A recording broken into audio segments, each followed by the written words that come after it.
सुप्रभातम सुप्रभातम सुप्रभातम। आज की ताजा खबर में आप सभी का बहुत बहुत बहुत स्वागत है। वर्ल्ड इकोनॉमी के साथ ही इस एपिसोड की शुरुआत आज हम यहाँ पे करने वाले हैं। वर्ल्ड इकोनॉमी में सबसे पहले अगर हमें बात करनी चाहिए तो वो है ब्रेंट क्रूड ऑयल प्राइसेस के बारे में बात करनी चाहिए। $3 पर बैरल से ब्रेंट क्रूड के प्राइसेस गिर चुके हैं and now the prices are at $73 per barrel. So definitely एक बहुत बड़ा एडवांटेज इंडियन इकोनॉमी के लिए है। बहुत ज्यादा ऑयल इंपोर्ट हम यहाँ पे करते हैं। दो हमने कुछ बढ़िया डील्स स्ट्राइक की थी रशिया के साथ, बट रिसेंटली हमने देखा था जो डिस्काउंट रशिया पहले देता था हमें $20-25 पर बैरल, ऑलमोस्ट $30 पर बैरल तक भी हमें डिस्काउंट मिल चुका था एक समय पे। But now those discounts have gone and the discount numbers are hardly 4-5% तक ही वो बचे हैं and that's why अभी यहां से ब्रेंट क्रूड के प्राइसेस नीचे गिरना is going to be really positive for Indian economy. बाद में अगर वर्ल्ड इकोनॉमी के पॉइंट ऑफ व्यू से ही बात करनी है तो हमें यूएस के बारे में थोड़ा सा और ज्यादा डिस्कशन करना होगा। यूएस में रिटेल इन्फ्लेशन जो है वो नंबर नीचे आ चुका है, 3.1% तक वो नंबर नीचे आया है। दो expectations were 3%, but still 3.1% continuous slide जो है रिटेल इन्फ्लेशन में यूएस में अभी भी नजर आ रही है, विच इज वेरी पॉजिटिव। आज जो पॉलिसी डिसीजन निकलेगा फेडरल रिजर्व के मीटिंग से, आई रियली डाउट दैट कि इस फॉल का कुछ बहुत बड़ा इंपैक्ट उनके डिसीजन पे होने वाला है। बट डेफिनेटली अगर ये रिटेल इन्फ्लेशन नीचे नहीं गिरता so then it would have created different tone from federal reserve. शायद वो नहीं आएगा, सो एक कंटिन्यूटी रहेगी, पॉज बटन ही दबा के चलेगा फेडरल रिजर्व। सो एग्जैक्टली क्या होगा, क्या क्या ऑब्जर्वेशंस हो गए, ये तो हमें कल ही पता चलेगा।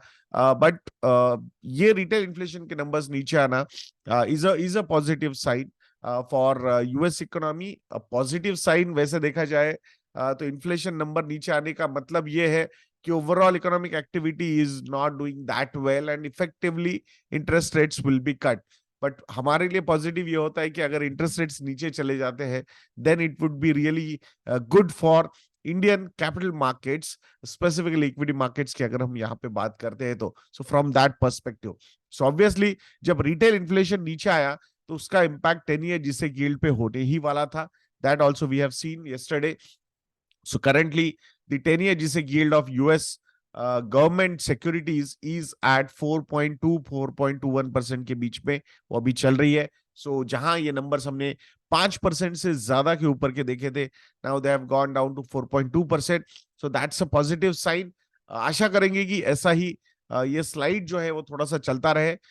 We seriously doubt that we are going to see any kind of near 0% kind of interest rates in near future या medium term future also.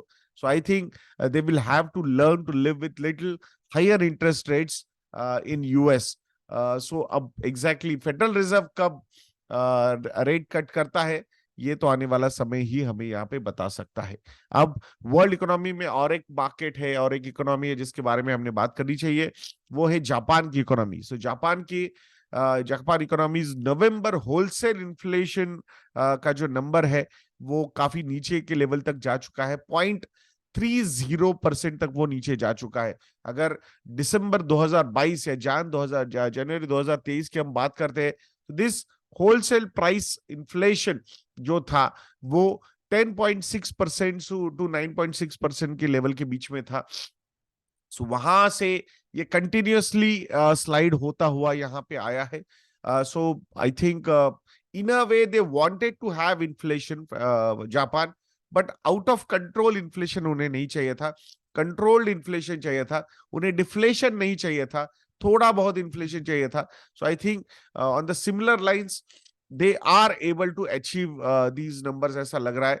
Overall जो टारगेट है ओवर ईयर कंज्यूमर इन्फ्लेशन का अगर हम देखते हैं so that target is at around 2%। So BOJ ने उसी को मद्देनजर रखते हुए बहुत सारे डिसीजंस पॉलिसी डिसीजंस लिए थे and I think they are मतलब कहीं कहीं सही हो रहे, कहीं कहीं they are still lagging behind. So that's why बहुत सारे इकोनॉमीज को इन्फ्लेशन चाहिए होता है, बट जब वो आ जाता है इन्फ्लेशन तो उसको कंट्रोल करना भी उतना ही मुश्किल होता है, and that's what we are seeing all over world over here.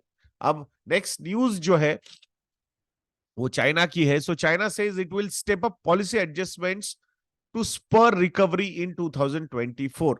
तो समझ में ही नहीं आ रहा है कि एग्जैक्टली इकोनॉमी में वो जो एंथुजियाज्म है, वो जो स्पेंडिंग है, जो डिमांड है, वो कैसी लाई जाए।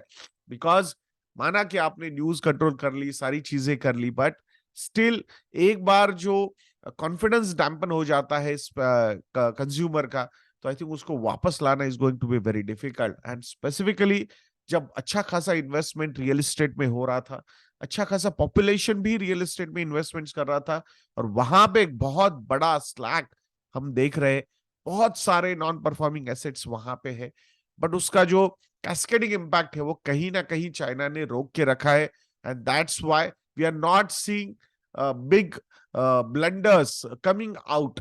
So I think controlling economy, controlling news, I think that's how they were able to manage that.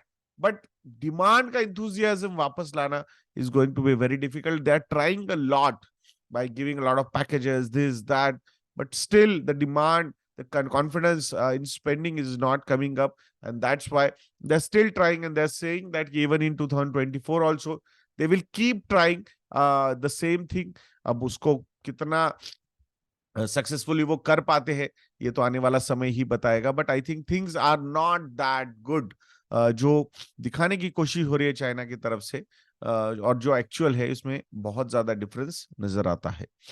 अब इंडियन इकोनॉमी के बारे में बात करेंगे, तो इंडियन इकोनॉमी में रिटेल इन्फ्लेशन के बारे में बात करनी ही होगी। सो इंडिया का रिटेल इन्फ्लेशन जंप अप हो गया है। लास्ट मंथ अक्टूबर 2023 में ये नंबर था 4.87% का, but now retail inflation number is at 5.55%। So obviously I think यहाँ पे इन्फ्लेशन ऊपर जाने का सबसे बड़ा रीजन अगर कोई है तो वो है फूड इन्फ्लेशन। सो नवंबर 2023 में फूड इन्फ्लेशन के जो नंबर्स थे वो 8.70% के थे। अक्टूबर मंथ में this number was 6.61%, and last year same month November 2022 में food inflation number was 4.67%। So definitely erratic range जो हुई है इंडिया में उसका इंपैक्ट फूड इन्फ्लेशन पे होता हुआ दिख रहा है, और इसीलिए अभी हमने जैसे देखा कि अनियन का जो एक्सपोर्ट है उसको किस तरीके से कंट्रोल किया गया। तो ये सारे फैक्टर्स जो है गवर्नमेंट बहुत ज्यादा गवर्नमेंट आरबीआई जैसे हॉकिश होता है ना इन्फ्लेशन पे, तो डिसीजन लेने के पॉइंट ऑफ व्यू से अगर हम बात करते हैं, बिकॉज अल्टीमेटली आरबीआई तो सिर्फ रेट बढ़ाना या रेट कम करना ये कर सकता है, but on ground level government को ही इन इनिशिएटिव्स में इन्वॉल्व होना पड़ेगा, and that's what the government is trying to do कि फूड इन्फ्लेशन को फिर से एक बार कंट्रोल करने की कोशिश गवर्नमेंट की तरफ से यहाँ पे होगी। स्पेसिफिकली फूड इन्फ्लेशन में सीरियल्स हो या पल्सेस हो तो इनका इन्फ्लेशन थोड़ा सा कंट्रोल था, बट वेजिटेबल इन्फ्लेशन जो था लास्ट मंथ नवंबर 2023 में that was at 17.7%। I think that was something quite मतलब थोड़ा सा ज्यादा यहाँ पे ये नंबर नजर आ रहा है। दो फ्यूल एंड लाइट इन्फ्लेशन की अगर हम बात करते हैं सो वो एक्चुअली निगेटिव थे नंबर्स, सो दैट्स व्हाई हमने ओवरऑल जो नंबर देख रहे हैं हम यहाँ पे रिटेल इन्फ्लेशन का that is at 5.5%, but compare to मतलब इसके अगर सेगमेंट में जाके हम थोड़ा सा देखते हैं तो वहां पे food inflation, vegetable inflation is little out of control. मतलब कंट्रोल मतलब जो रेंज हमने स्पेसिफाइड की हुई है उससे काफी ज्यादा है, तो उसको कंट्रोल करना ये गवर्नमेंट का एक बहुत बड़ा ऑब्जेक्टिव यहाँ पे हो सकता है, and government will work on that particular front. So I think this number RBI will not be very happy with this number 5.55%. It's not that they have not expected these numbers. I think they have expected these kind of numbers. Predictions कहीं ना कहीं overall average retail inflation के जो किए गए हैं वो इसी रेंज में किए गए थे। So now it's governments turn, because rate cut या रेट हाइक से ये इन्फ्लेशन कंट्रोल नहीं होगा, इसको गवर्नमेंट के एक्ट से ही एक्टिविटी से ही कंट्रोल किया जा सकता है। अब इंडिया के आईआईपी नंबर्स के बारे में बात करेंगे। India's IIP rises to 16 month high of 11.7% in October 2023। सो ऑब्वियसली इसके पीछे का एक बहुत बड़ा रीजन जो है वो लास्ट ईयर का बेस इफेक्ट भी है, we can not deny that, but still I think manufacturing activity, industrial activity is working really well.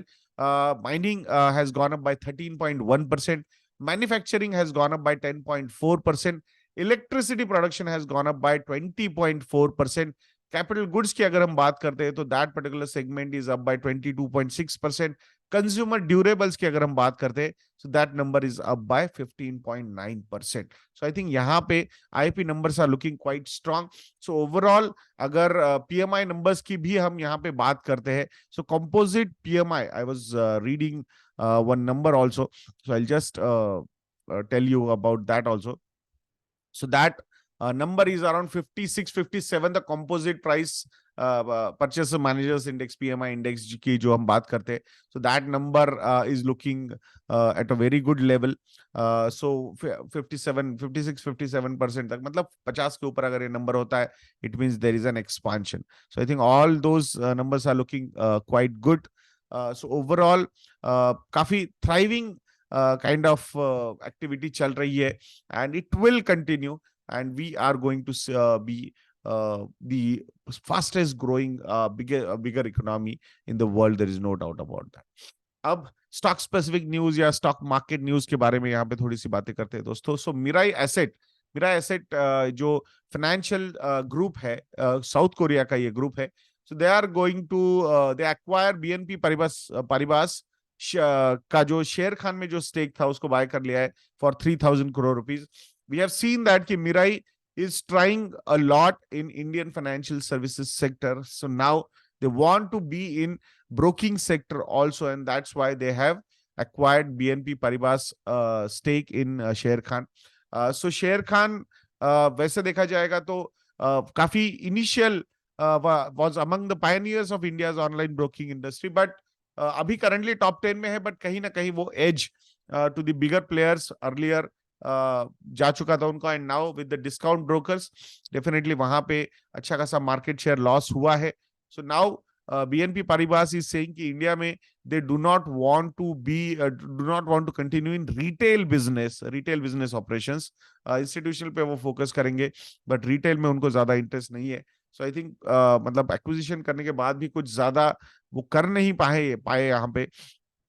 सो जान 2018 में उन्होंने ये आई थिंक एक्विजिशन 2015 में हुआ था, मतलब अनाउंस हुआ था. 2018 में उसको एक्वायर कर लिया, अराउंड 2000 करोड़ से ज्यादा कुछ इन्वेस्टमेंट्स किए थे, तो उसके कंपैरिजन में थोड़े बहुत रिटर्न मिल गए उनको, but not very high. So now they have decided कि it's better to exit from Sharekhan. सो जियोजीत में भी 2007 में उन्होंने स्टेक लिया था. They still hold around 24.67% stake in Geojit. So वो अभी I think they are going to continue. Let's see. But अगर यहाँ से exit लिया है तो शायद वहां से भी exit लिया जा सकता है. We cannot deny that.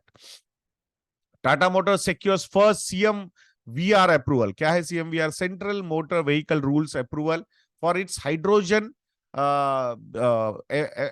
FCEV buses पे, मतलब hydrogen fuel cell powered buses पे उनको अप्रूवल मिल चुका है. So I think the focus is shifting towards the alternate energy powered vehicles, जिसमें ये अप्रूवल्स मिलना I think step in the right direction. Will not change drastically anything, but I think still slowly things will be better. Tata Motors has already received orders for these buses, and in June 2021 they have won the tender from Indian Oil Corporation Limited to provide 15 FCEV buses. So I think जहां already orders are in place, तो वहां approvals वगैरह productions को भी मिलना, I think these are positive things. So a step in right direction, but a long way to go for all these commercial vehicle makers. KPIT Tech के बारे में बात करेंगे. KPIT Tech launches sodium ion battery technology.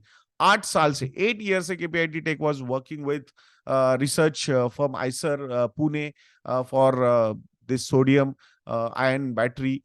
So earlier मतलब sodium को मतलब इन a way use करना, उस मिनरल को यूज करना, इसके लिए भी बहुत रिस्ट्रिक्टेड परमिशंस मिलते थे। रिसर्च के लिए ही वो यूज किया जा सकता था।